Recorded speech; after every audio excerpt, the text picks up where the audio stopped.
Dr. Spire, sabakkirize nkuyite ojje oyogereko gye tuli.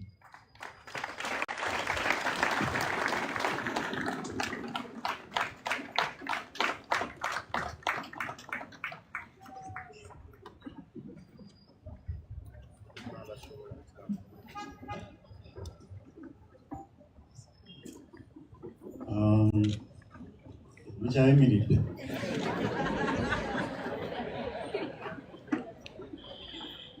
Ansuubire ku geeti waliwo obukuumi obumala. Bamwe mwamanyiira okuddukadduka abamu kufa emisinde gyaffe tetugyesiga. Olwekyo abali ku geeti kansuubire baategese bulungi. Nze n'ekigere kino we bajjira wano ntuula butuuzi.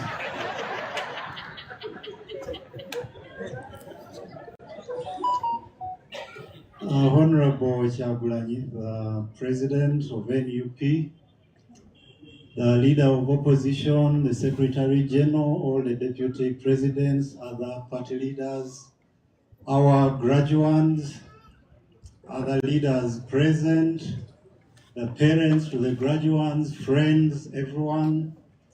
I'm really honored to be before you today as the guest speaker.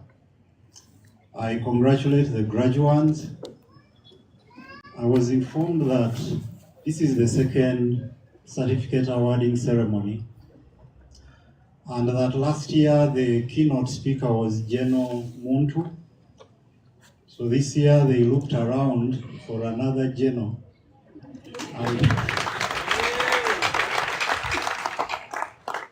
And they felt that I would be the right person to give the keynote speech. Not really to say that the general title is a big one, especially today. But nevertheless, I'm really honored. I want to first thank you before I go into the main, the gist of my invitation. I thank you, many of you, for standing with us when I lost my brother a few days ago. Yeah, many of you are there with us. You've sent us messages. I've not read many of the messages because they were overwhelming. You sent messages, condolences, some of you called. Yeah, we really don't take that for granted. Yeah, I thank you so much for that.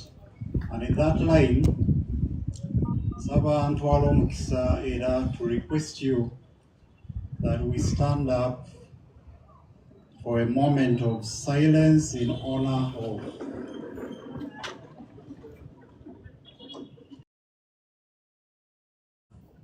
may his soul rest in peace.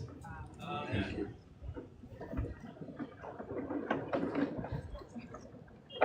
When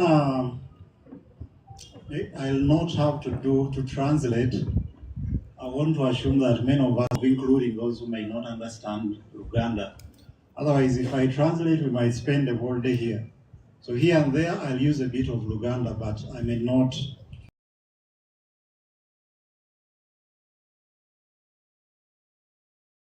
translate everything. When Mr. David Rubongoya reached out to me, I first turned down the invitation. Of course, following the recent loss of my dear brother, I have not yet recovered from the shock and pain. I've been quiet for a while since my mind is not yet in the right place. I'm still going through a long night. But I quickly remembered that when my brother died, Mr. Rubongoya is one of the so many people that reached out to me with condolences and a message from the President, Honorable Robert Kyagulanyi.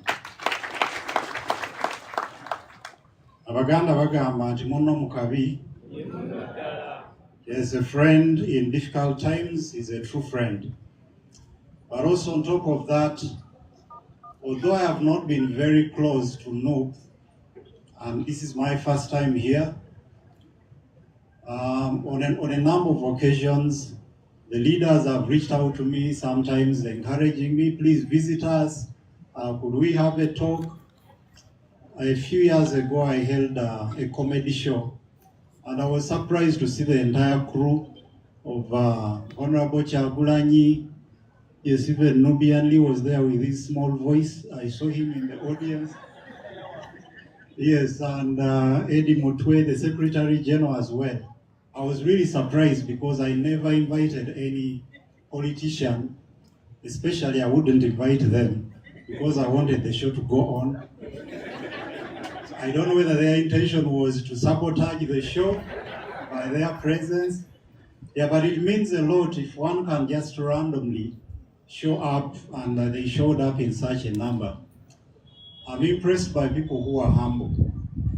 I'm impressed by people who do not try to show that they are high up there, but who can come down, regardless of the positions they might hold or their qualifications. And I've seen this on a number of occasions, your leaders going to places where you wouldn't expect them to be. So that being with me, that being with us in grieving, but also on other occasions where it was really surprising for them to be there. I don't take it for granted. I remember even the time I was quarantined, again, Honorable Kyagulanyi called me, and he's one of those that try to encourage me to go through that difficult time. So therefore, despite my current circumstances, I changed my mind and accepted to be here today.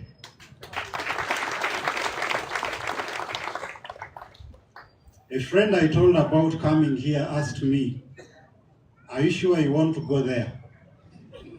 Are you sure you want to be kidnapped while still grieving?" I told him that the kidnappers are human, they can't do that. Yes, and sometimes they are too stupid, they will take that for a compliment.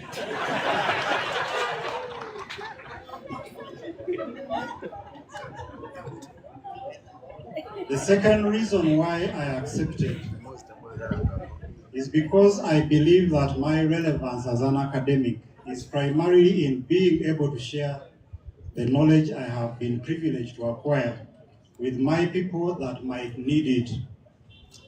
My titles mean little or nothing if I'm irrelevant to my community.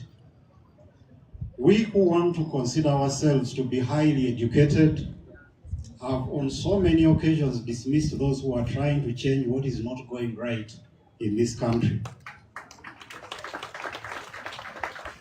We have said that they lack knowledge. We said they are not well groomed. We have said they are unwashed. We have said they are still raw. In one of the speeches, I think the representatives of the group, yes, she said you went to the training when you were, did you mean raw or low? Oh, when you were raw. And now the president whispered to me that now you're low, L-A-W. Yes, so they said that some of you were raw and dismissed you on that account. Yet whenever we are invited to rise to the occasion, we shy away with excuses. I have chosen to respect whoever tries to do what needs to be done, even if they may not be perfect, even if they may be imperfect. After all, we are all imperfect. Era Abaganda tugamba nti akanyuga lyali nalyo. N'olwekyo mbasaamu ekitiibwa olw'okukanyuga lye muli nalyo wadde abamu bagamba nti ttono oba wadde abamu bagamba nti mukutte ekifunfugu.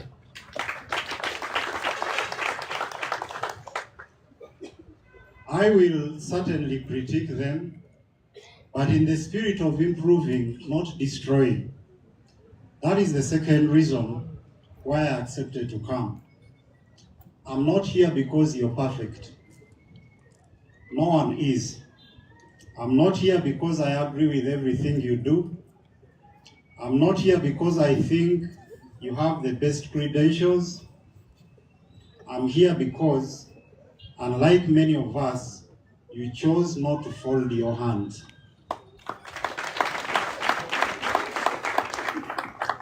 You chose to do what you can do in your capacity. which is better than doing nothing. I'm here because despite of all the risks you face, despite of the pictures on those walls of your comrades who have died in the struggle, despite of your colleagues being locked away in this beautiful country's jails without any fair trial, despite frequent threats of crushing you for no good reason, despite the everyday risk of being rounded up and driven away for torture, despite temptations of big monies being thrown at you, you people still stand by what you believe. I respect that.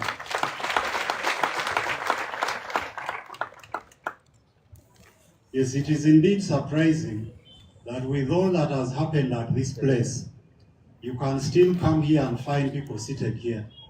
You would only expect a fool to sit in such a place. Because for some, even just passing there, they have to run. Because this is a dangerous place. It's like what we used to hear about Bermuda Triangle. So for you to choose to still stay in a place that is that risky to be, especially where the risk is not for having broken any law, but for standing by a certain cause. I really respect that. Whether I agree with it or not, I still respect it. And especially because we don't have many people today who are willing to take such a stance. The third reason I'm here is because of your constant efforts at making yourselves better. You have challenged many of us at individual level, we who consider ourselves to be more worthy. You have challenged all the political parties and seasoned politicians.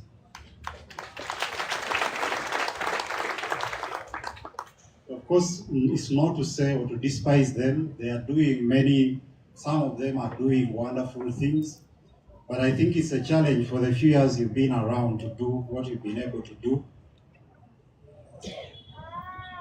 We may publicly bash you, but we privately ask ourselves, aba bavubuka bakikola batya? You have responded to dismissal by proving your capacity to grow and transform, as the president said. We said you're not educated, which was not entirely true because many of you are really educated and even highly educated. But when we say that you're not educated, many of you went back to school.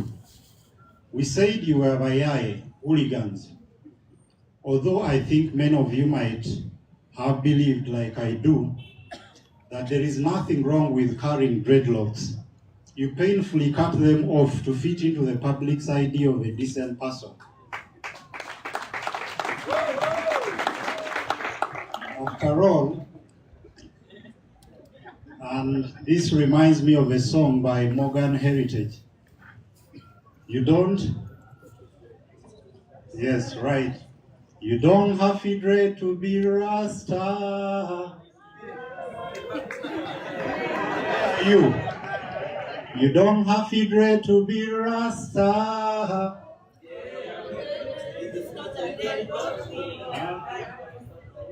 Yes, it's not a dreadlocks thing, it's a divine conception of the heart. Nubian, I expected to hear a small voice behind.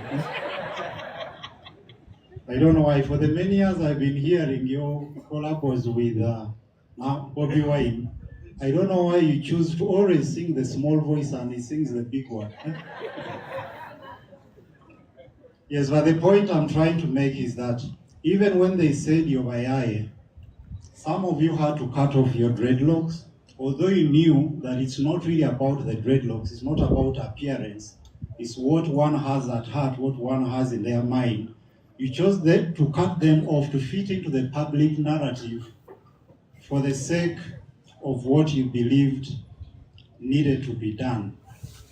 You set up a leadership school whose fruits we are celebrating today, something that was unprecedented. We wondered what the curriculum was, and it has been asked many times. I heard you mention some of the things you studied, But many people have been asking, what is that school teaching and who are the lecturers? I've been able to see some of them here today. Yes, but that's no mean achievement, and beyond it being an achievement, it also shows the zeal to learn, and understanding that we are not going to keep ourselves in a particular position. We need to inform ourselves in order to do what we have to do. Someone said that, I forget the name, that if he was given a task of cutting down a tree and he was given 4 hours, he would spend the first 3 hours sharpening the axe and maybe 1 hour to cut the tree. You have been sharpening your axe because there was a provision that was set according to the vision, which I really commend. Earlier this year, you invited me to speak to your trainees. It was my first time to visit your facilities. One thing that struck me was how the trainees listened very attentively and with very high discipline for over 3 hours. For over 3 hours, I overstayed my welcome. I was invited to speak for 1 hour, I ended up speaking for 3. But they stayed there listening attentively. And the discipline with which they took instruction from the director, Miss Doreen Kaija, it was really amazing. At the time I visited the school, it had just been violently raided by security and most equipment had been confiscated. I asked if there was a projector that I could use for my presentation. And Doreen responded, "We don't have, everything was taken." But when I entered the room, I found it packed with people waiting for me. I asked them, "You people, how are you able to still gather in this place, yet you know you can be rounded up anytime?" They simply laughed. I found that commitment and the desire to learn quite impressive.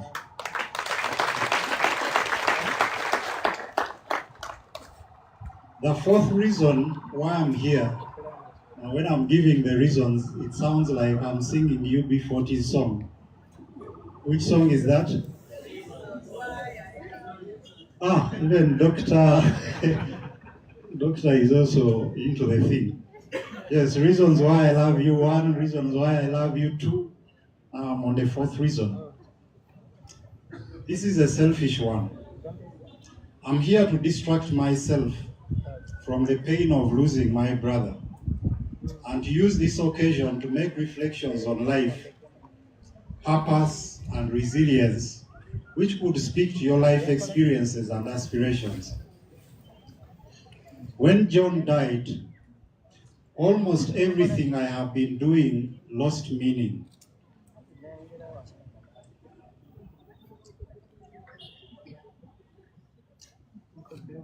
Kati abakamera balinze nkaabe sigenda kaaba. Agala mukwata akafaananyi mukagyeyo nga wayise emyaka ng'akapasita Bugingo mukatambuze. Sigenda kaaba badde eriwo enkovu zinnuma. So when John died, almost everything I've been doing lost meaning. I keep asking myself, what for? What is life all about? What is the actual difference between being alive and being dead?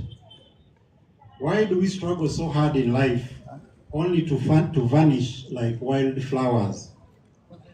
Why do people who try to do good suffer?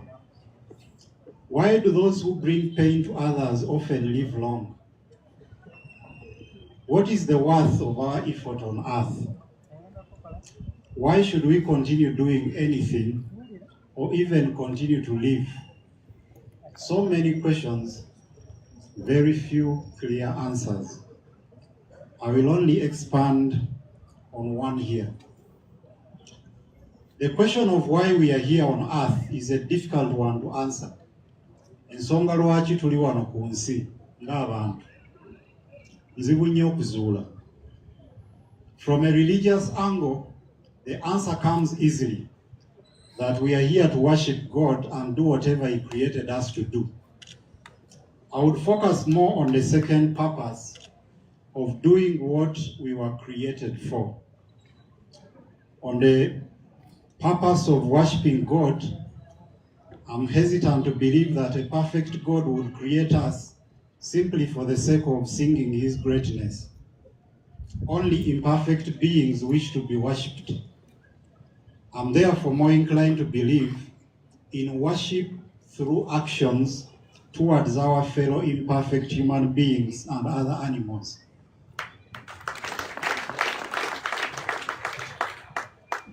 I don't so much believe in worship that is about only singing about God's greatness if that is not reflected in our actions. I think our actions mean much more than what we can sing. On the second purpose, how do we know what God created us for? Even the thief might argue that if we say that God knew us before we were born, then God knew that He would be a thief. Therefore, He is simply fulfilling God's plan. The torturer might make the same argument. Maybe that is why they often talk about torturing others and they mention Jesus in the same statement. Maybe that is why they would make public apologies, but without regretting or redressing any specific harm that they did to others. We would argue that perhaps the best way to tell if what we are doing or plan to do is what God created us for is to check if it is in line with what God encourages in the scriptures and what we consider to be God's nature. Can a good God create a person with the purpose of harming others? That would contradict God's nature as we know it. The other approach to understanding our purpose is by simply studying human nature in general and our particular uniqueness as individuals in our circumstances. When you keenly study human beings, you realize that there are two important elements that shape our key life choices. The two elements are happiness and pain. I consider those to be the most important aspects of human life, happiness and pain, and I will explain why. We are trying to maximize happiness for ourselves and to minimize pain or suffering. The reason you graduates chose to study is to maximize your happiness in some way and to minimize the pain that would come from not doing this course or the pain that would come from not being informed. The reason you go to hospital when you're sick is to minimize pain. The reason you seek for a well-paying job is to minimize happiness, rather to maximize happiness and minimize the pain of poverty or being broke. The reason you buy a car or build a house, the reason you produce children and take them to school is more or less the same. The reason why human beings at one point came up with the idea of having a government above them is so that it would help them to do things that they could not do individually. I don't think human beings set up governments as an end in themselves, as that a government was a good thing to be there just as a government.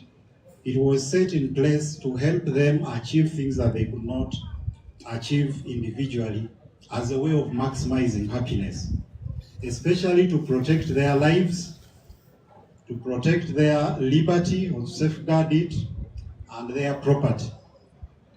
People agreed to pay taxes for the sake of what they expected in return. Therefore, governments in the modern sense were precisely created by human beings in order to maximize happiness and minimize pain.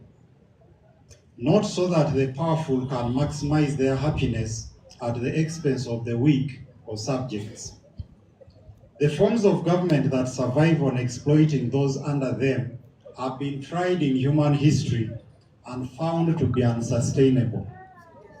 Even though some parts of the world still insist on them, they are not sustainable and they end up crashing, unfortunately, with so many people over time.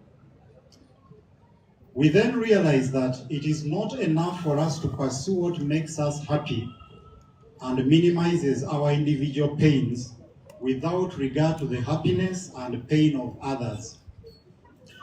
The limit of your search for happiness is that point at which your happiness starts causing pain to others. This is where a sadist's view of happiness becomes problematic. A sadist is someone who gets happiness from the suffering of others. It is a mental disorder. If you ever see someone celebrating the pain of others, and especially if they are not celebrating the pain of an oppressor, then that person has a mental disorder. Because naturally, you would feel bad or something would haunt you if another person is going through pain. A person who celebrates the torture of another is a sadist, except, and I want to emphasize, except if the one whose suffering is being celebrated is the kind that causes pain to others. I'm one of those who believe that it's not a bad thing to celebrate the pain of an oppressor. And I saw people throwing that at me when I lost my brother. But the difference is, my brother was not an oppressor of anyone. I'm not an oppressor of anyone, or so I would want to believe. So celebrating his death wouldn't really make sense in that context. But if the person who has died has been making the life of others unbearable, it is understandable why those people would celebrate naturally. Ideally, as human beings, the most ideal world would be one where we care about maximizing each other's happiness and minimizing each other's pain. Many conflicts in the history of humanity have been caused by a desire of different individuals or groups to exclusively care about their happiness without being bothered about the pain of others.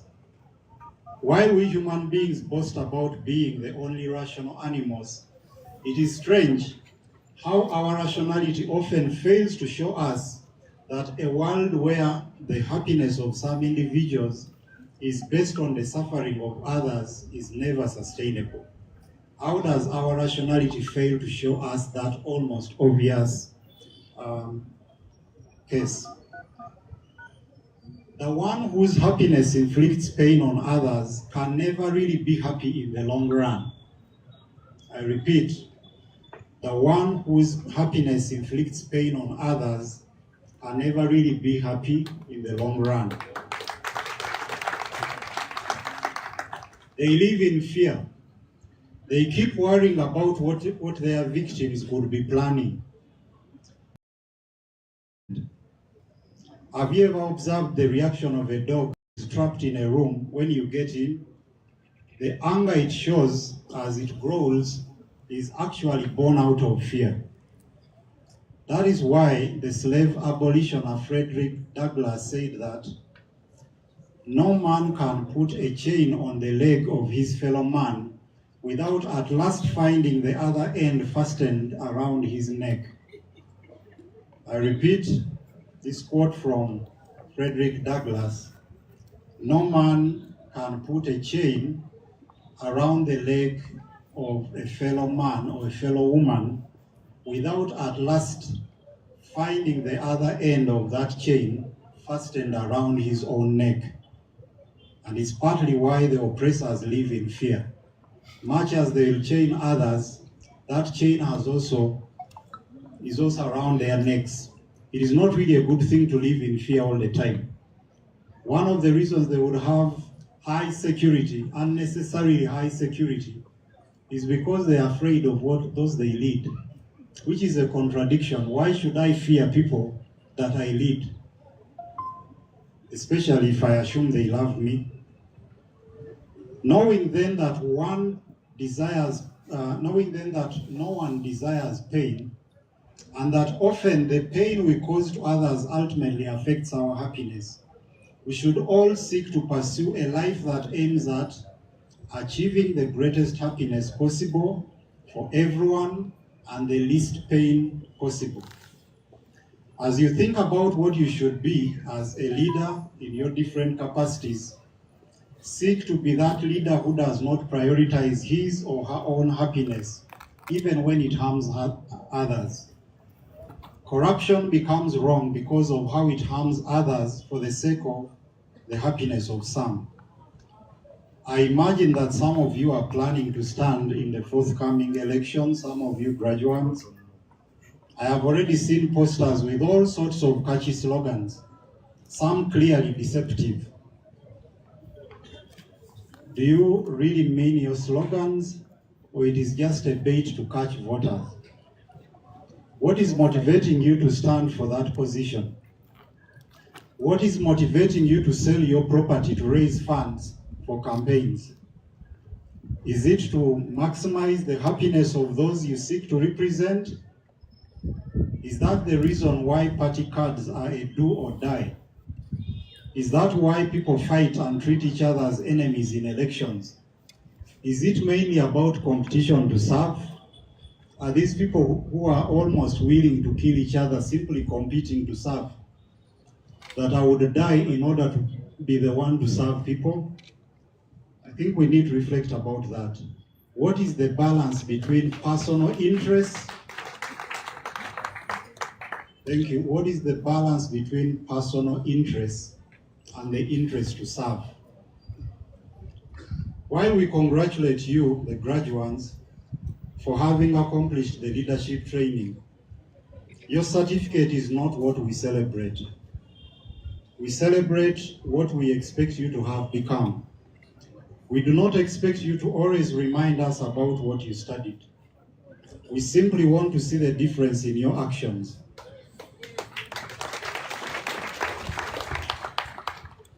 It should be your actions to announce what you studied, not just the certificate or your words. We don't primarily care about the quality of the dog in the fight. We mainly care about the quality of the fight in the dog. As Wole Soyinka once said, a tiger does not announce its tigritude. A tiger doesn't have to announce that, hey, I'm a tiger. How do you know that it's a tiger? A tiger does not have to announce its tigritude. It pounces. And after it has pounced, then you would know that that is what? Ugandans are in the habit of announcing their titles. I'm Dr. Mchibi Yusuf. I'm Engineer Opolot Patrick. I'm Honorable Agaba James. Yes, but in my view, it would make more sense if it is the people who added the title on the basis of what they see in you. It shouldn't be you to announce your own importance.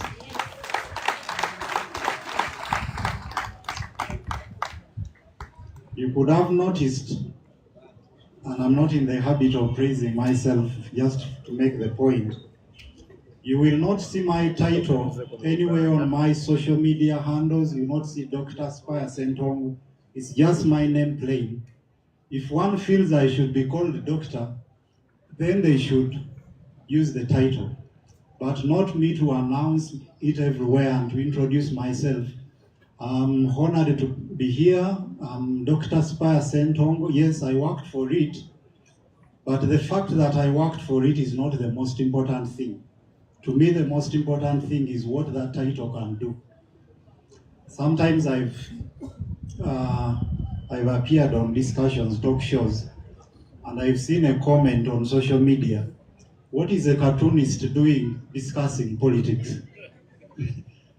I don't have to tell them anything. I don't have to justify myself, to tell them about my qualifications, except on one occasion when I had to do it, when I felt it was quite provocative. So I just told the person, here is my CV. I have 4 degrees and 2 of them are first-class degrees. Can I know yours? And I did not get a response. But that's not the important thing. Actually, despite, I mentioned it some time back, despite of all the degrees I have, you'll not even find a graduation picture in my house. I don't have even one. For other reasons, but one of them, I don't want to be the one to, every visitor should see, the owner of this house has all these degrees and therefore they know how to behave in the house. First and foremost, they should know that they have visited a human being. That is the most important thing.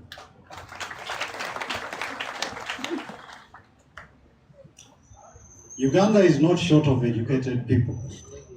Uganda is not short of people desiring to be leaders. Uganda is mainly short of people that are willing and ready to use their knowledge and positions for doing good beyond their personal interests. Ugandan politics is not simply short of people of integrity. Rather, Ugandan politics is simply short of people of integrity. And this runs across the political divide, across the spectrum.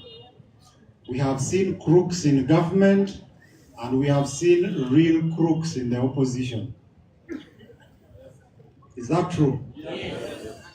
We've seen crooks in government and real crooks where?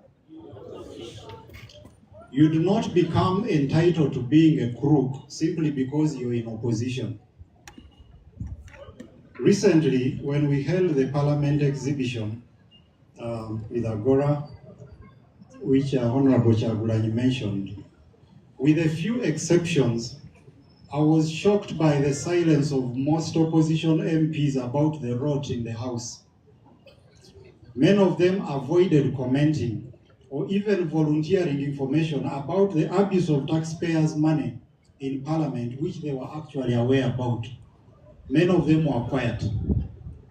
I'm not shocked by the silence of those NRM independent, but the silence of opposition people when we are here exhibiting Parliament and the road there. And you try to contact some of the people in opposition whom you would imagine that would be their interest. Nothing. They don't give you any information until it comes out, and then they call you and say, we knew that. We have always known that that thing is happening. So that's why I say there are crooks in government, and there are crooks where? And that being in opposition does not entitle you to being a crook. So many of them avoided commenting or even volunteering information about those abuses, which they knew. Like in Animal Farm, we the other animals peeped through the window. We looked at the humans and we looked at the pigs, and we could hardly notice the difference. With a few exceptions. Yeah, and I'm happy to mention that Honorable Senyonyi was one of those exceptions. That at least once in a while he could volunteer some information, but I'm not going to say which information. Tuli bachama chaffe ku ttale. Kati kikyandi ku mutima. Some opposition MPs are part of the schemes where they are given money for trips and workshops that they never attend, or whose days they exaggerate to get more per diem from taxpayers. Even opposition MPs do that. Some opposition MPs took the 100 million bribe that was given recently during the debate on the court-martial issue. And we know it. Some awarded themselves huge packages without considering the pain of the taxpayer and without considering what basic services could be provided with that amount of money. And they reciprocate for these favors by also closing an eye to the theft done by their bosses in Parliament. So they make their deals, they are given these trips, for some of which they don't go. But when the Speaker or the Deputy Speaker or other NRM MPs do something, the deal is that they should also close one eye. we need to reflect deeply on that and not simply to identify as opposition if we can still do such things that are against the interest of the country and our people. Now they are back with beautiful slogans on posters looking for votes. I imagine we all know what to do. Remember that being in opposition comes with an even bigger burden of proving to be more worthy than those in power. In assessing your actions, people are assessing to see if you're worth trying, if there is any difference. We may not want to hear this, but some actions of politicians in opposition make people fear to change from the devil they know. I repeat this, which we may not want to hear. Some actions of politicians in opposition make people to fear changing from the devil that they know. At times I have drawn 1 or 2 critical cartoons of the opposition, and the insults I got made me scared what such individuals would do to me if they had more power. Like, you have drawn hundreds of cartoons about the other side. You draw just 1 or 2 critical of people in opposition and they insult you for 2-3 days. Naturally, you withdraw a bit and ask yourself, if these people actually get more power, what are they capable of doing? Now extend that beyond me, because at least for me, I'll say it. There are many people who are quiet there observing without saying anything. But sometimes you make them change their mind. That if these people are acting like this, without power, what would happen if they have more? I understand that sometimes this is caused by anger. That we are too angry because of all the suppression, all the oppression. But what that oppression, the trap that is set for us, what it makes us do could sometimes be risky. It would change the minds of others.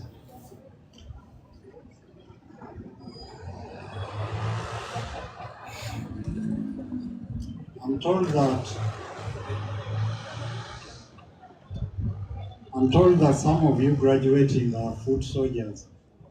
Do we have foot soldiers here? Yes. Foot soldiers? Yes. I know, because you're not sure of what I want to say, there are now a few who are identifying as foot soldiers. Yes, I understand some of you graduating are foot soldiers, and I know that you do a great job being there on the front line, sometimes to combat people that we are not able to combat, sometimes to push back against narratives that are misleading. But I would only add a small thing. Mwige okulowoozanga ennyo ku ki ebikolwa byammwe kye biyinza okulowoozesa abantu. Kiddamu era ne Pulezidenti yakyogeddeko. Mwige okulowoozanga ennyo ki ebikolwa byammwe kye biyinza okulowoozesa abantu. Oluusi muvuma ekiteetaagisa. Sigamba mmwe ndowooza abataliiwo. Oluusi muvuma ekiteetaagisa. Oluusi omuntu anyiiga n'avuma. Ndowooza nange nalinyiizeeko n'envuma. Ate nze nvumira mu katuuni, sivuma butereevu ng'abamu bumu. Naye ate okuvuma tokufuula nkola. Kya buntu olumu okunyiiga n'ova mu mbeera. Olumu bw'ova mu mbeera ng'onyiiza ovuma, naye okuvuma tekulina kufuuka nkola. It should not become a method. Nga n'omuntu akubuuza ekibuuzo okumanya endowooza yo, omuvuma buvumi. Akuwabula naye n'omuvuma. We may say that that is not the official party position, and I imagine so. But we have to tame ourselves as individuals. Every individual, whether you're this side or that side or outside, it's always a good thing to be prudent, to tame ourselves, to know what we should do in particular circumstances or not. Your sense of judgment is best seen in how you react to challenges. Our sense of judgment is not best seen when everything is smooth. Not so. People judge us most by how we behave when we are challenged, not by how we behave when everything is okay. The leadership you intend to show when you get power is first exemplified by how you conduct yourselves outside power, how you use the power you have now. Let your education be seen in that, not just photos and gowns. Abantu bangi batunula mu kasirise beetegereza ate tebeerabira. Emirundi egisinga omuntu gw'ovumye teyeerabira, gwe weerabira. Abaganda bagamba nti kyerabirwa mugambi naye. Kyerabirwa mugambi naye tekyerabirwa mugambibwa. Olw'okuba ovuma abantu bangi ojja kuvuma weerabira. Naye nze gw'ovumye seerabira era oluusi bwe ntunulako ne ndaba eno profile picture kulina akakoofiira yanvumye. So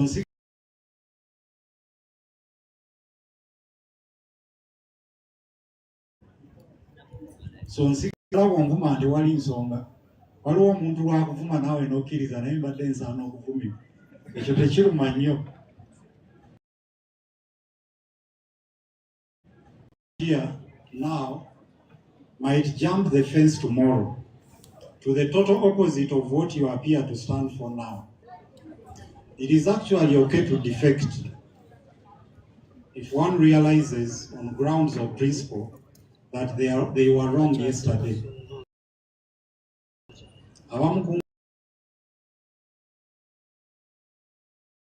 Mugenda kencha muli mu colors zino enkya bajja balaba mu color endala. Tewali buzibu kukyuka naddala bwe kubanga ekikukyusizza kulaba nti wembadde ndi mbadde mukyamu ng'olina ensonga eyesimba naye si buli kukyuka nti tekulina buzibu. It is actually okay to defect if one realizes on grounds of principle that they were wrong yesterday or that the group they belong to lost direction. Only a fool doesn't change their mind when there is good reason to do so. However, the reason for your change of mind matters a lot. Jumping from one political affiliation to another in pursuit of positions and personal benefits is a mark of a leader we do not need. I repeat, jumping from one political affiliation to another in pursuit of positions and personal benefits is a mark of a leader we do not need. Also note that defection is not an entirely personal matter. Defection is not only about you, it's not an entirely personal matter. An individual who defects for selfish reasons leaves behind broken hearts of those who believed in him or her, and who might find it hard to ever trust a politician again. Bw'okyuka nga waliwo abantu abadde bakukkiririzaamu ennyo, ate ng'okyusa olwatali nsonga eri awo naye okyuse by'oyagala okufuna. Abantu b'oba omazeemu amaanyi baba bayitirivu nga mwe muli n'abo abagamba sijja kuddamu kwesiga munnabyabufuzi. Kati kitegeeza nti tekiri ku ggwe wekka. It's not your decision alone. That decision goes along with so many other people that you're going to affect, but also affecting the country that others desire to see. Some will choose never to vote again because they voted for someone who ended up betraying them. They voted for someone who ended up changing side. Just like some women whose hearts have been broken by a man that they trusted so much, they may now be saying, all men are dogs. So omusajja yakumenya omutima yali omu. Naye n'oga abasajja bonna mbwa. Kati n'emufa abamala gakyukakyuka mulimu abalowoozesa abantu nti bannabyabufuzi zonna mbwa. Ebyobufuzi tebigenda kuddamu kuntwala kuba omuntu gw'oyirawo omubiri. Ekyo kigambo kye nkozesezza kyantama n'okuwulira. Era ndowooza ku luno tewali azze ng'asuubiza okuyirawo munno omubiri. Omuntu gw'obadde oyirawo omubiri n'ozuula nti ali mu bibye, bw'atuuka eddaala n'alisindika. You're not only accountable to yourself and your party leaders, but also to those that look up to you, many of whom you may never actually know. Lastly, you know better than me that the terrain you are faced with is a rough one. Kino mukimanyi okunsinga. Kye muyingiridde oba kye mulimu already. Kiki? Kye mulimu kiki? Nawe nayogedde nga ntandika. Ffe tubeereyo ne twewuunya naye abantu abali awo balina kizibu ku mitwe oba conviction ye y'amaanyi ennyo nti n'ebino byonna ebibaddewo era omuntu addayo. Oli n'awandiika ku mukutu nti ngenda kukwasa omutwe n'osanga era ng'omuntu akomyewo ng'alinga agamba oba ogwasa gwase. So kyenva ngamba nti kye mutunuulidde mukimanyi okunsinga. It is a very tough terrain, especially now someone in charge that we don't know what they are capable of, or we have an idea of what they are capable of, but it is not something that you can look up to. Some of you might die. Abamu means okufa. Or I can even put it in the affirmative and not threaten anyone. Abamu mujja kufa. Tujja komawo wano nga tugamba omugenzi gundi. Twali naye wano. Ekyo sikyogera kutiisa naye tukimanyi kuba bangi nga bwe naga ebifaananyi ebimu ebiri awo by'abantu abaafa ate nga baali bannaffe nga n'ekyabatiisa tukimanyi. Some of you might get crippled. It was a very emotional moment when you were handing a gift to one of your comrades who was disabled or was lost his limb when he was doing this work. But we know all the time that we could all end up like that. Recently there was, I think during the Kawempe elections, there is this video which was making rounds that really touched me so much, of a certain gentleman whose leg had been broken, but he was still standing on it's called who? Tower. That even with all that pain, with a broken leg, he could still go there and lift it, showing that they've broken my leg. And you know, there are many other people who see that, but they are still willing to go, which is one of the reasons I gave for coming here. Men, in fact, what some of those people don't know, that by doing that to people who are innocent, you end up emboldening those who are not even concerned. Because they also ask themselves, but how can one be this ruthless? So much as I might not be able to do what you do, but I really admire it. But the point I was trying to make was that all that is going to happen. Some of you might lose loved ones. Some of you will go to jail. I see you holding placards of colleagues, of your comrades who are now in jail, some of whom you don't know where they are. You knowingly chose this path. But it doesn't mean that you will know how to handle those things when they actually happen. Wadde mwasalawo okugoberera olunyiriri olwo naye sisuubira nti mumanyi how it will feel ebintu ebyo bwe biribeerawo. I don't think you know how it would feel. I had already lost my parents, but when my brother died, it hurt like something I had never experienced. Be there for each other. It is normal to get traumatized and depressed. Seek for counseling support. Care about your mental health. Mental health is very important. Sometimes what your oppressor does is to make you lose your mind. And once you lose it, they'll use it as a weapon against you. Yet yakusudde eddalu. So be mindful about your mental health, although it's not totally in your hands to choose. It is okay to take breaks once in a while and recollect yourself. You're human and your body has limits. Talk to those who have been through similar experiences, especially trusted elders, and seek for their counsel. I have to underline that, especially trusted elders. I don't agree with the narrative that every elder is worth being approached for advice.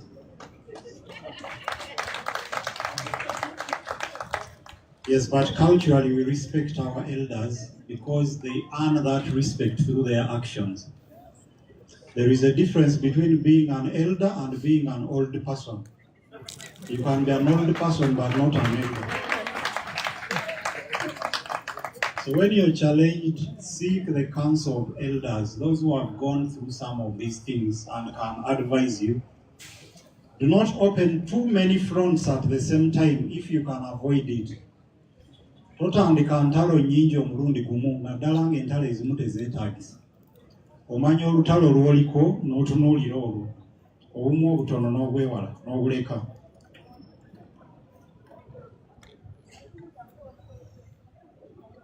Know when to fight, know when to run. From which song is that line? Yes, The Gambler by Kenny Rogers. Know when to fight, know when to run. Know what to respond to, know what to ignore. About knowing what to ignore, I don't even have to advise you on that. I've seen some of your leaders doing it very well. There are people who will say certain things and I think they expect now he's going to say something. Total silence. So that is part of the wisdom that we need sometimes. To ignore what we think does not.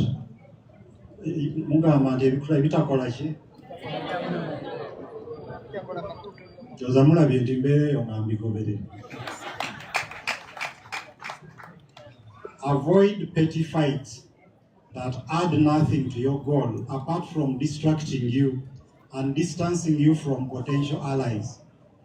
Obutalo obutonotono obutayamba mubwewale kuba oluusi obutalo obwo ofiirwa n'emikwano egimu gye wandyetaaze. Waliwo olutalo lwoleka ng'okimanyi nti ono omuntu wadde atandise olutalo ojja kumwetaaga. Kansooke muleke kati ndimuddira ng'ateredde. Si buli lutalo nti.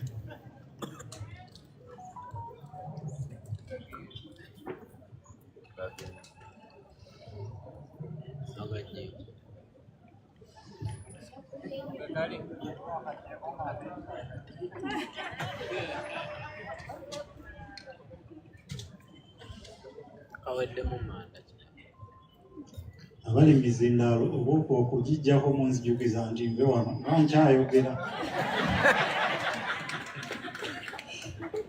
Anyway, I was saying avoid petty fights and add nothing to your goal apart from distancing you from potential allies.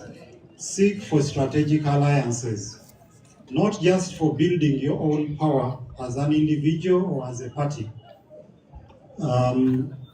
Honorable Senior, you talked about that, and I think Mr. Katana, if you're different camps working towards the same goal, why fight each other?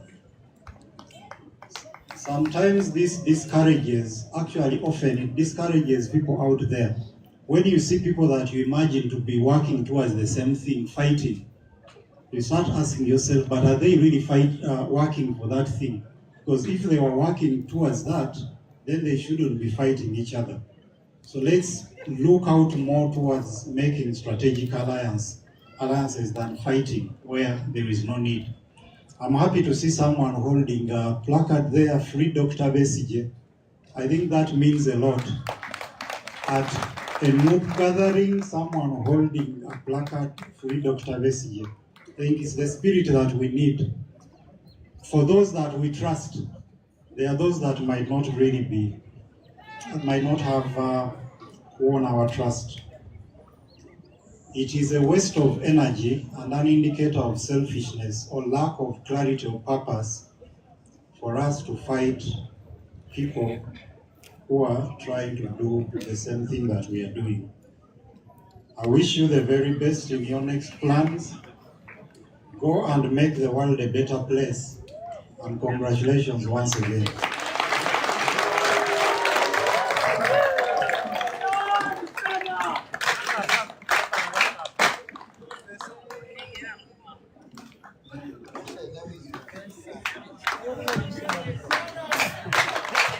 When the struggle is over, we shall wear the victor's crown. We shall wear the victor's crown. When the struggle is over, we shall wear the victor's crown in the new Uganda. People power. Our power. Our power. People power. NUP. Bana daktari mukubiri ngale zamani ndala. So tusimyenyo era mwetulire. Without wasting any further time, nange mbadde njogeraganya ne Katonda ku byenkuba. Agenda jikwata paka nga tumaliriza. Mukubire mu ngalo nomogende naye. Kale ezo zange mukubire Katonda engalo z'amaanyi. Mr. President, because we are bogged with time, I will not waste any other time but invite our Secretary General to take us through the graduation ceremony. Graduation award ceremony. People power. Is it a graduation or award ceremony? Kale ni mmetulira.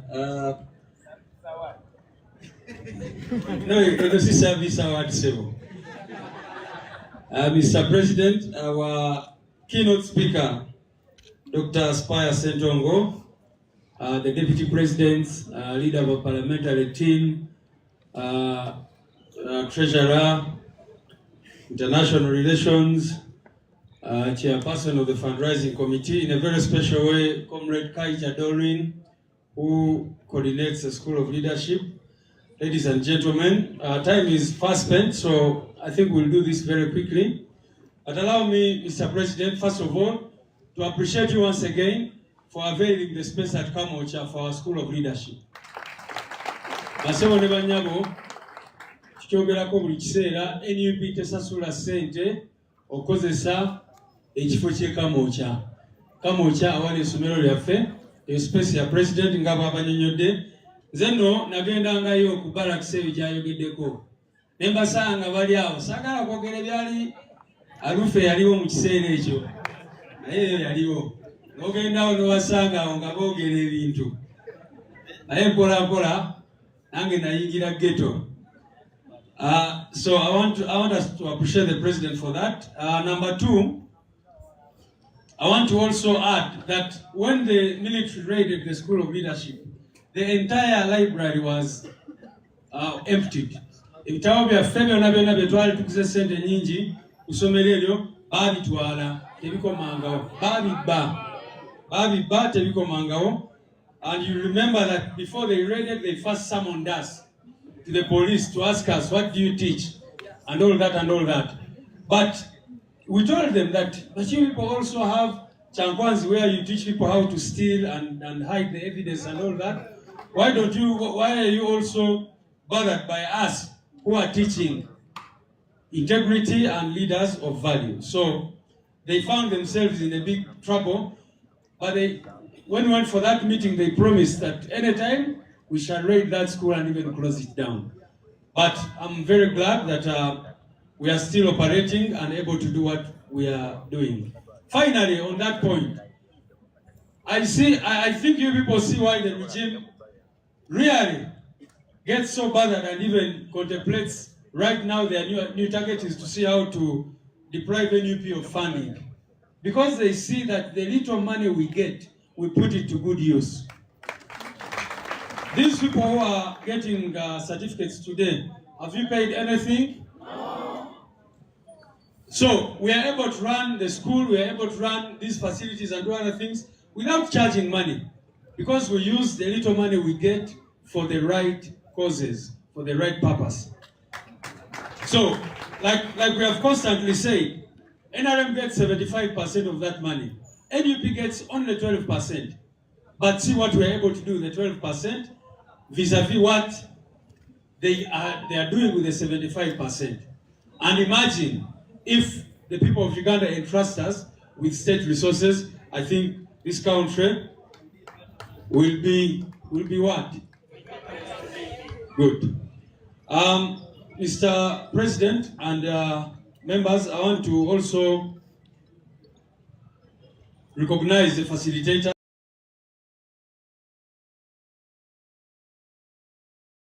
Philosophical message today. I hope we have all picked one or two things. But one of the things he talked about was talking about the people who teach at the school. And the people who teach at the School of Leadership are not paid also. They do voluntary work.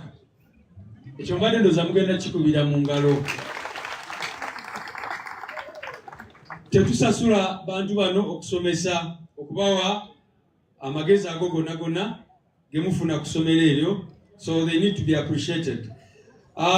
Communication. Where is Comrade Waiswa? So come here and people see you and they clap hands for you. So this man has been teaching communication.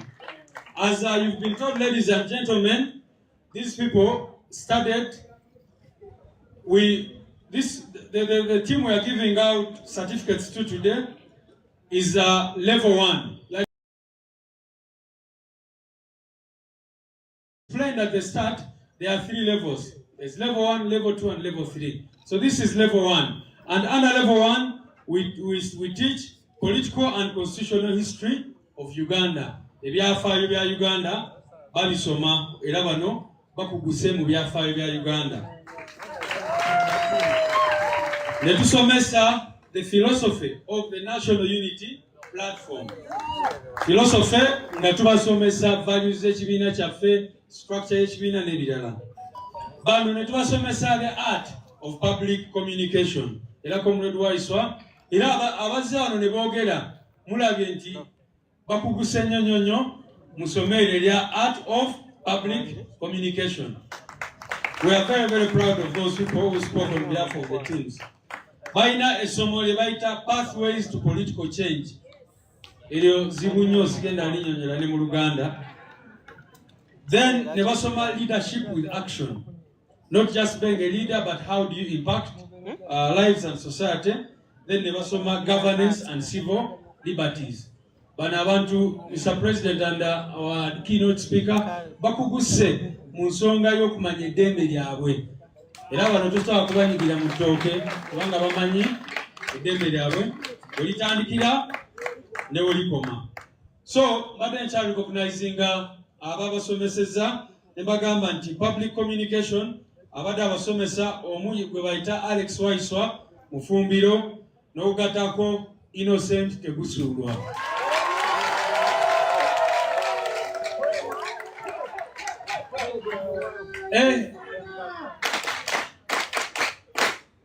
Kitegeeza byabasomeseza mu bikutte nnyo. NUP philosophy abadde agibasomesa mulimu Sebufu John Mary, Comrade Sebufu John Mary may not be around. Omulala Yekeya Jeremiah. Omulala gwe baakazako erya Dosi. Mulaba wali Alex Rovans Lwanyaga. Sebo keynote speaker owulidde nti serious no bw'okyaleeti toyingira. Ate oluusi era oyo omusajja ali ludda Razak gwe bawadde award abadde ng'ayitamu ng'alaba ani ayogerera ku ssimu. So omulaba ono we are monitoring classes ezo. Leadership with action, tubadde tulina Dr. Kanabi Moses, organizing secretary waffe. Ne tubeera n'omukulu Serunjoji Charles Musoke. Ne tubeera ne Madam Sarah Muwonge Akisa.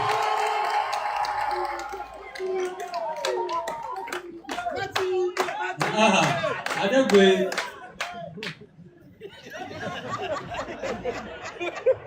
People power. Kakati kusonga eddembe ly'obuntu bawadde basomesebwa Sekanjako Abubakar omunnamateeka Keya Jeremiah naye abadde abasomesa ne tubeera n'omukulu Katumba Faizo.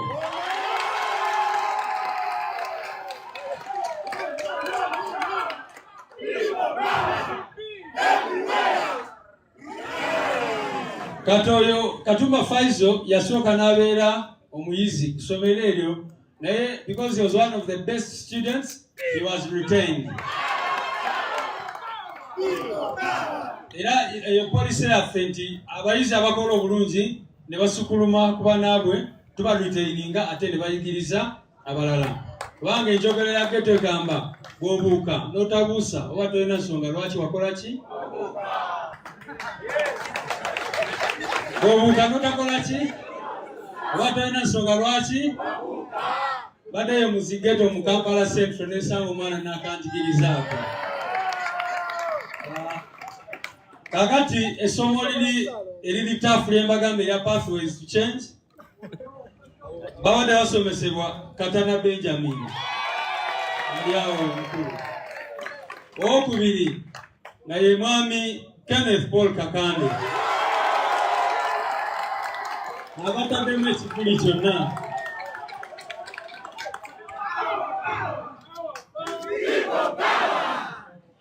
Era ne John Mary Sebufu oluusi nga abasomesa ku nsonga eyo. Kaakati ebyafaayo no bwe biwulira oba olowooza nti abasomesa mukadde nnyo ebyafaayo naye abadde abasomesa asooka bamuyita David Lucy Lubongoya. Abasomesa byafaayo omulala ye Kibuuka Moses uyaawo Moshi, omulala nga ye Dr. Kanabi, omulala nga ye Mukalas Deus. Simanyi oba ali wano. So those are the facilitators at the School of Leadership. So ladies and gentlemen, and I also want to appreciate the guest speakers.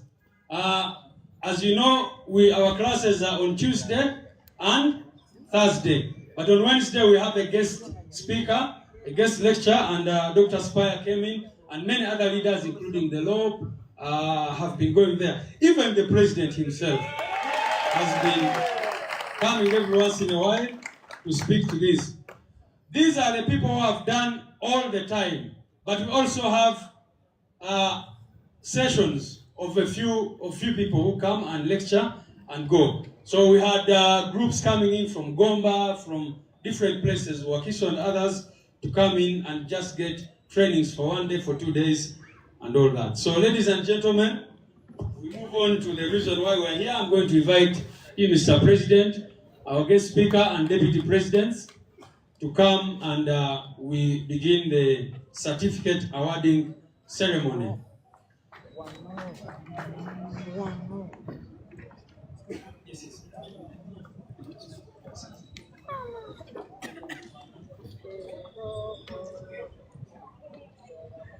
So we are moving on to award these wonderful people. Abazadde mwebali. Kunono temwaweerera baana naye mwabazaamu amaanyi. Era namwe tubeebaza. I think you need to come this way like this. Yeah. I will give this.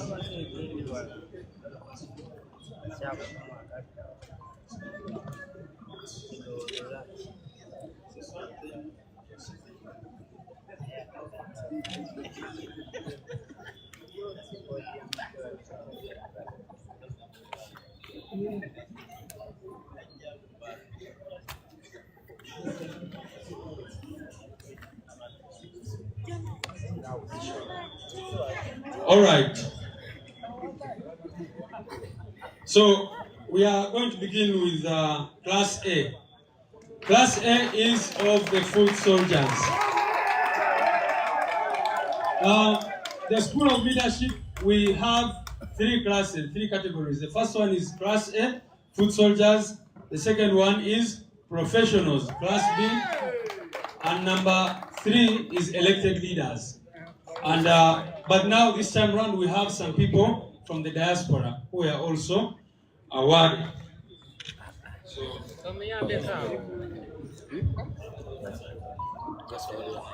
Okay, the very first one is Babirye Amina. Mukubireko mu ngalo.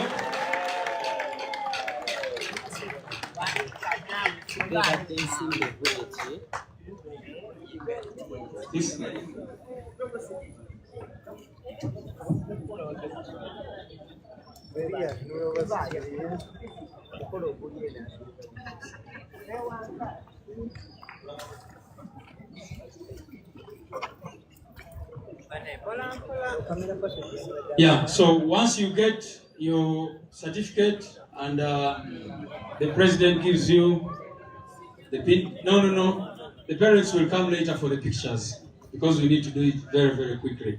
Bale Hassan, Obugalo Bale Hassan. So, then to Buyondo Farida. There's an interesting group of two people who were studying and disturbing each other. Tuina Byaruhanga George. Obugaluwa Byaruhanga George. Byekwa Sosam.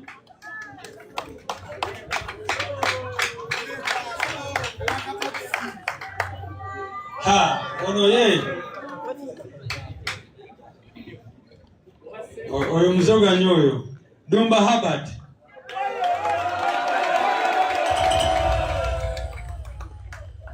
Jai Muzamiru. Muzamiru, is Muzamiru here? Oh yes. Jai Muzamiru. Asad Sonko. Oyo Sonko gwe mulaba ye ya paintinga offices in the National Unity Platform. So you can see ono musajja muzimbi era akola mu bya painting. Oyawulira twaliwo okusoma naye n'abyenyigiramu. Wekyotera. Isabirye Salim.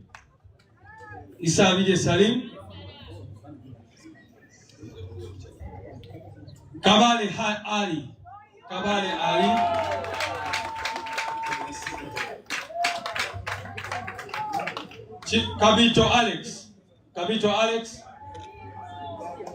Kabito Alex ngasi ulira vibe ya manya unokubateka mu vibe.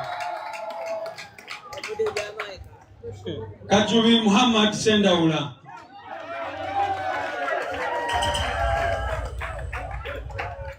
Tuina Kakande Ali Banks.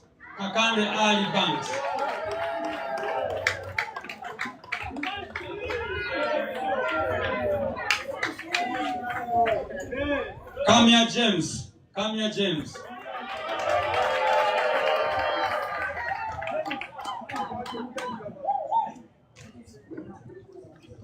Katabaz James.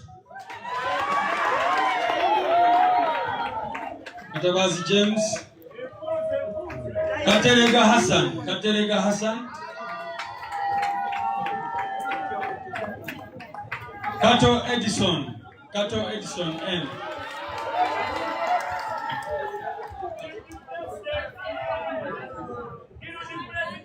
Kato Kawesa Misaili.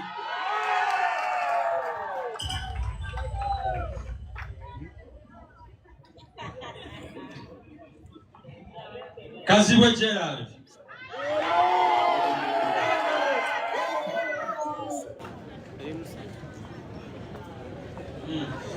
Chibirango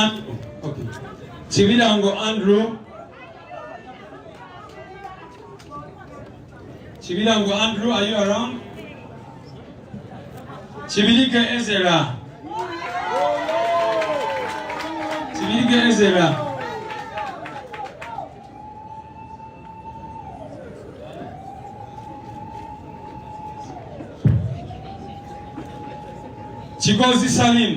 Chigozi Salim. Esawa yonna. Chisache David Makumbi.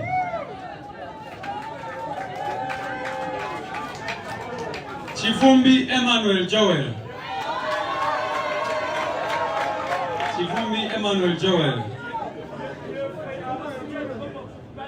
Chankanga Simon.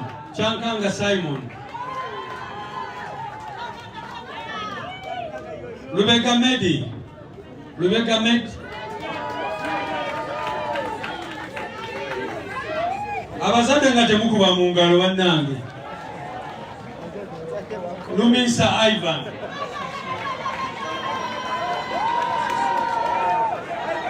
Lumisa Ivan. Lutaya Jacob.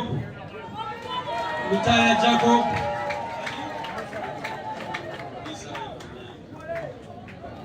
Musajja ono ayambadde ba political prisoners. Luiga Moses. Luiga Moses. Muyanja Sharif. Muyanja Sharif. Mbabazi Anet. Mbabazi Anet. Mbabazi Anet. Musisi Difference over Defiance. Musisi aliwa.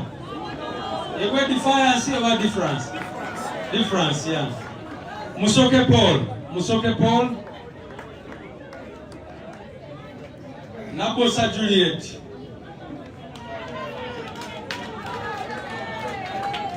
Nabukenya Betty.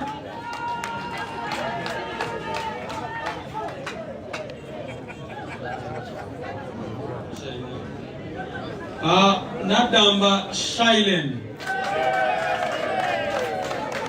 Swabu. Namazi Agnes. Faruk. Faruku. Namata Brenda. Namata Brenda.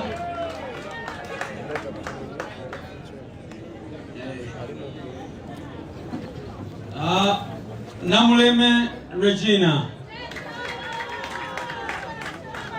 Namuleme Regina. Mama ngole sati ebyaka bibenda bawo.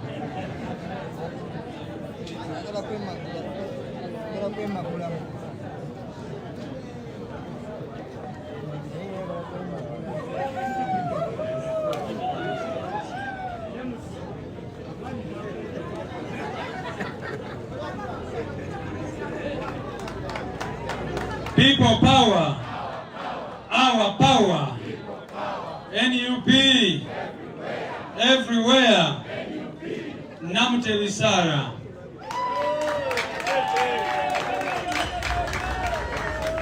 Namuyanja Farida,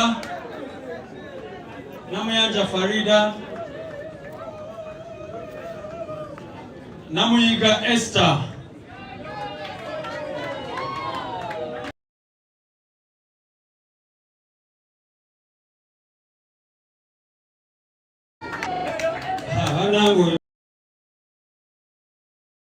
Nancha Fiona.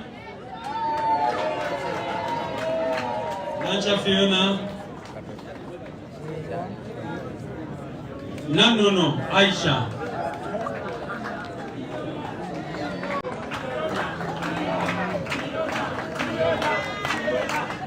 Omukyala gwembagambe ayambadde bulungi ayina ekigambo kino Dr. Chawada yogera kill one many join.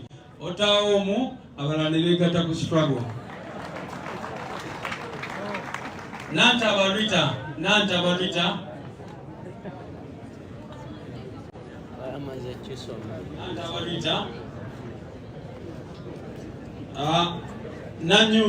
Nanyunja Farida. Ndawula Rajab.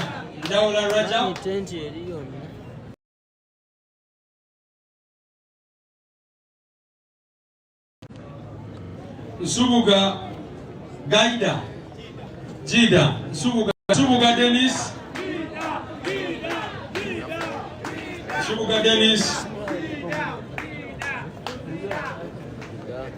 Nsubuga Ronald.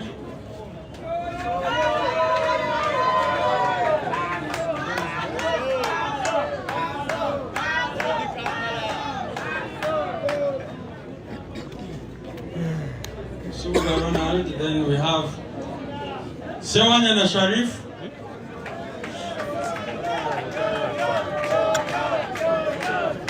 Sewanya and Sharif.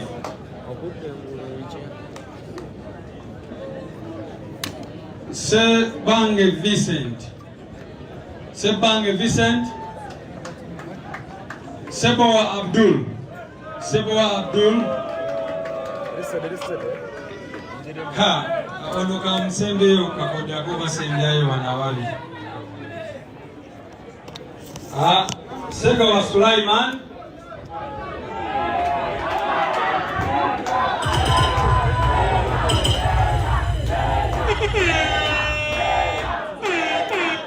Segirinya Rashid. Segirinya Rashid. Segirinya Rashid. Segu ya zaidi. Segu ya zaidi.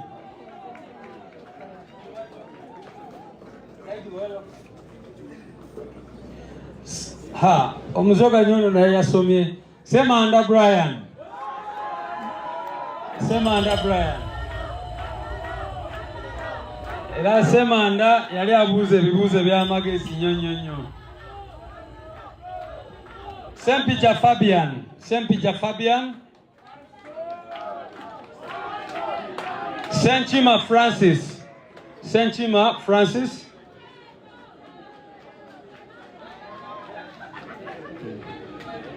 Senchima Francis.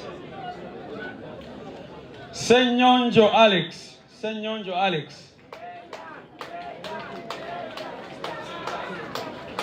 Seruga Moses. Seruga Moses omuzogani.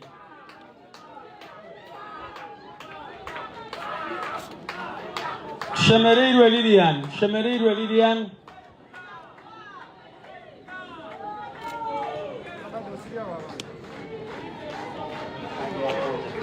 Wakayinja James. Wakayinja James.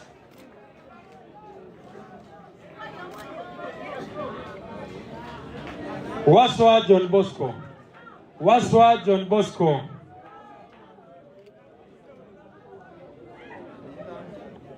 People power, our power, NUP, everywhere. Kakati kawakili alinge wano waliwo benjagala okusembyayo ate okubasembyayo kakodyo. Omwami yakonvisinga omukyala ne basalawo bonna abasome. Era bwe nagendanga okubasomesa nga mbaawula kubanga babeera mu kiraasi nga beekuba obwama bagamba mmwe buli omu atuule yekka naye nga bakabi nnyo. Segawa Shafik ne Segawa Jamila era abalaba batudde bombi awo ate ekyo kikirizibwa ku lunaku lwa award ceremony.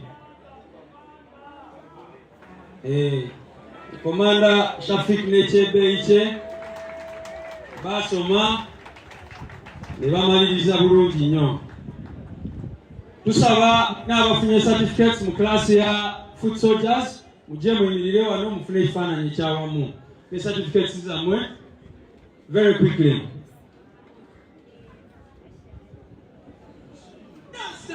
Kale muyimirire bulungi nga mutunula eri president agenda bajoyininga ne keynote speaker waffe olunaku olwaleero.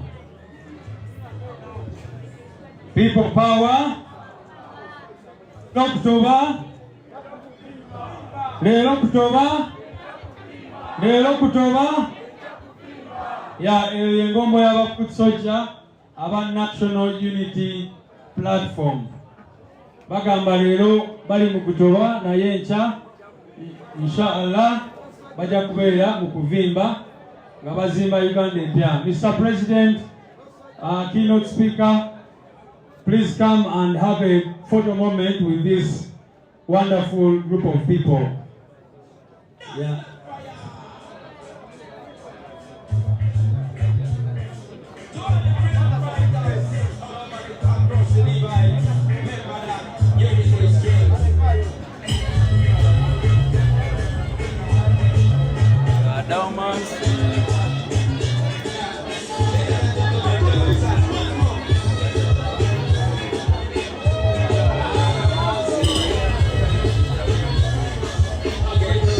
Okay, Mr. President, this, they are waiting for you to come and have a picture with them. People power, our power, NUP, everywhere, even here. Mr. President, in the middle of that, along. These are the wonderful people from the class of foot soldiers. Soon and very soon, we want to be free. Soon and very soon, Uganda, we want to be free. Soon and very soon, we want to be free. Soon and very soon.